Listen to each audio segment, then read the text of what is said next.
Every day, Mark spends his free time hunting down dimes, nickels, and pennies all over Las Vegas. Today we're watching an older episode of TLC's Extreme Cheapskates, the show where TLC finds people who just want to save a quick buck. The cheapskate we're looking at today apparently took the cheapskate lifestyle so far to the point where he genuinely wants to sell one of his balls for money. What you do is you go in and you donate one of your testicles, they replace it with an artificial one. This is not cap. Mark wants to donate a testicle for money. Now, if you ask me, this is the embodiment of chasing the bag to the maximum. I don't think I've ever seen anyone this dedicated to get after the bag. I almost respect it. Anyways, this is what we're watching, so strap in, get ready. I don't need another, but I'll take it.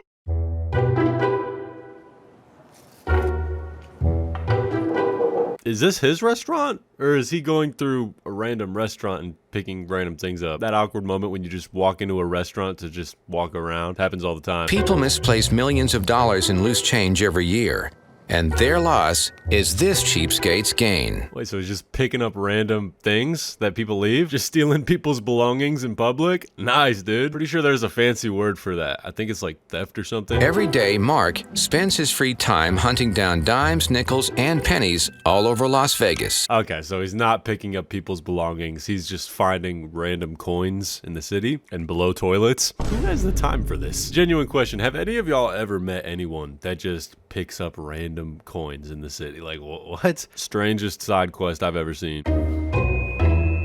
My name is Mark Parisi, and I'm Las Vegas's biggest cheapskate. What's up, Mark? Also, random question for the audience. Have any of y'all ever been to Las Vegas? I've never been there, but I've heard that that's like the city for the craziest stories. Like everything goes down in Las Vegas. That's like the hot spot for just crazy shit. If you have a crazy Vegas story or a crazy Vegas fact, I don't even know. Just drop it down in the comments. I'm curious to see what you guys have to say about that city. The amount of casinos that they have there baffles me. But anyways, this video is not about Las Vegas. It's about this guy. Let's go back to this guy. Mark's an interesting guy. He's a really good person, but obviously he's an extreme cheapskate. Why does his friend look fed up with him? These are my favorite. The penny loafers from back in the day. I believe you, bro. They look like they were made back in the day. What the fuck are those? Nah, I'm just kidding. The fit's not looking too bad on. This is kind of like a country calm fit we got going on right here. Bro's fitted like he's about to pull up to the Derby. But the interesting thing about this, and this is how you can really tell, and pardon the smell, oof, that's me. Why did you do that? You didn't have to do that. Bro's just casually sniffing his shoes live on TV. The pure definition of I don't give a fuck. Is, if you look right here, when my roommate's dog ate the top, I took a marker and I penned in the black as not to buy a new pair. Hey, you know what?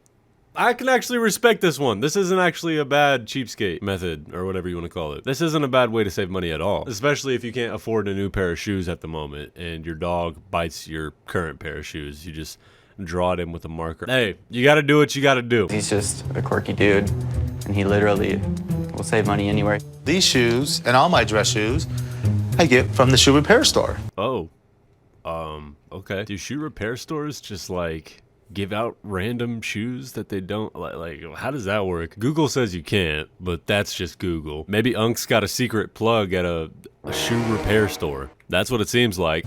People drop off the shoes, they forget about them, or don't have the money to pick them up.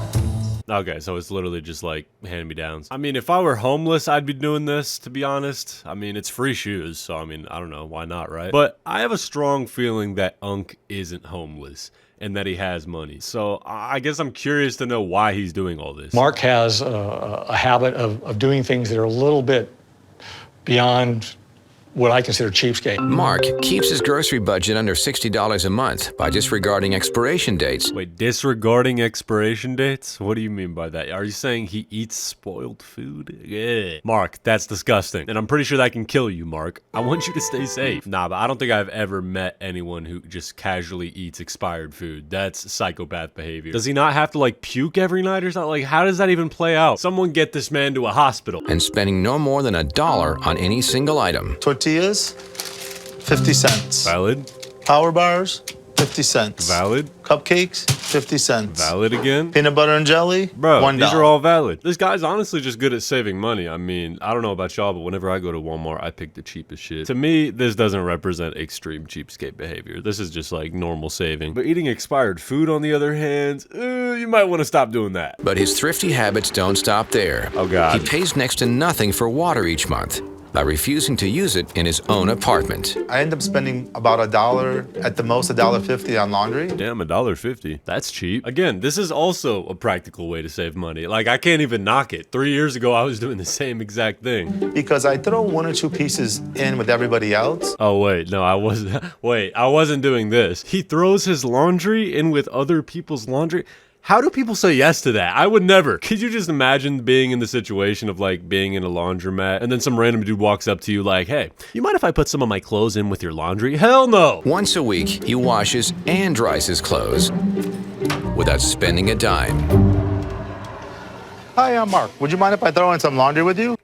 The audacity. Okay, so I take back everything I said earlier about this method. This is definitely extreme cheapskate behavior. Isn't mixing laundry like a hygiene concern or something? Like what if bro has just a ton of stains on his shirts and pants and he's over here just going around asking people to mix their laundry? Like, bro, does this man have any boundaries? I guess not. He's over here just saving money and making friends in the process. Just a few things, not a lot. Maybe a few things? No. Okay. All right.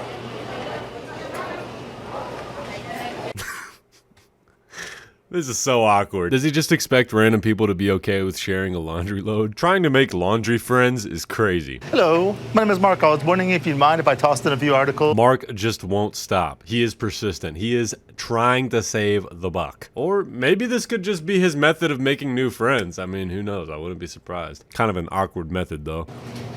No. A lot of people say that I'm crazy. Well, I don't want to say I'd agree with that, but like, I mean, I don't know.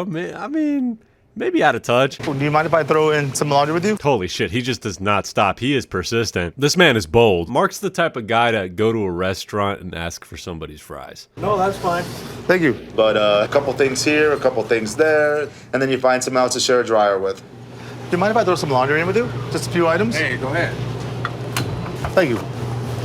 Hey, he found a washer. Hey, congrats to him. He finally found someone to share the washer with. W. Now, let's just see if he keeps it respectful or if he starts trying to borrow dryer sheets next. Also, another thing I'm still mad curious about. Does he have money? Is he a rich guy or is he broke? Because if he's like super broke, I'd understand. But if he's rich, then it's like, what are you doing, bro? It's not a lack of money. It's just knowing how to stretch your money. Damn, so he has money. This is an interesting guy. I'm not cheap. I'm just strategically frugal. Like, dude, mixing laundry is not a budgeting hack. That is a cry for help. Knowing how to make extra money, knowing how to get the best value for your money. Bro. If getting the best value, quote unquote, means hustling laundry like it's a fucking Black Friday deal, then sure, he might be a value expert. By this point, why hasn't this guy just sold the course yet?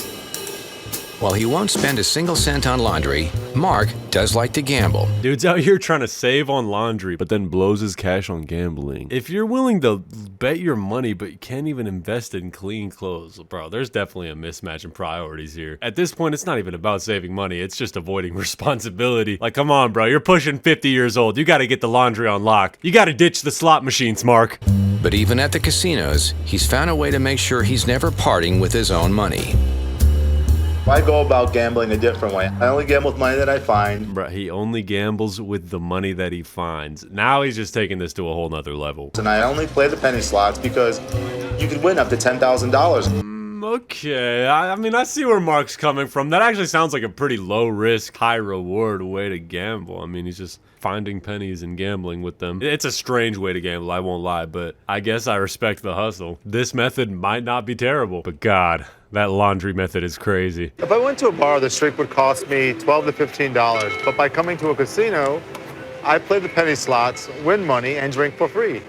We just won again, $8.67. Okay, I won't lie, this man Mark has some life hacks. I won't lie. Drinking for free, gambling with other people's money. I mean, you can't lie. Mark has his hustle on lock. This is what $1 can do now.